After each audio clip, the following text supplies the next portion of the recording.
À PHP, les syndicats libres et indépendants n'existent pas, en dehors des groupes qui sont mis en place par le patronat pour en réalité contrôler l'action de la grosse masse des ouvriers.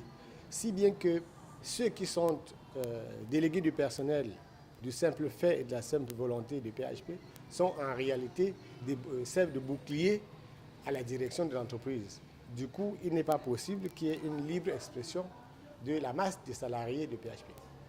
Ils ne sont pas payés selon une convention collective négociée librement par eux. Il y a une influence énorme des délégués du personnel et de beaucoup de pontes du régime dans le fonctionnement de l'entreprise au quotidien parce que l'administration locale n'est pas au secours des employés.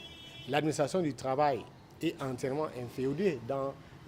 Jusqu'à une période donnée, l'administration du travail était inféodée à PHP. Même les inspecteurs du travail qui essayent de faire le travail ne peuvent pas le faire parce que PHP est couvert par des actionnaires inconnus qui sont dans le gouvernement, qui sont au plus haut sommet de l'État. C'est un état de non-droit, en tout cas dans cette entreprise-là. Et la direction de l'entreprise a souvent l'habitude de dire que les ouvriers se contentent de ce qu'on leur donne. Oui, ils se contentent de ce qu'on leur donne parce que c'est la seule entreprise véritable dans la région. Ils se contentent de ce que... Il y a aussi le fait qu'ils n'ont pas la possibilité de revendiquer. Et lorsque vous revendiquez, on vous coupe la tête. Il n'y a pas... c'est comme si ces personnes qui vivent dans un état pratiquement d'esclavage n'avaient pas d'autre choix que d'aller. Surtout, souvent, en travaillant de père en fils pour rallonger les fins du mois.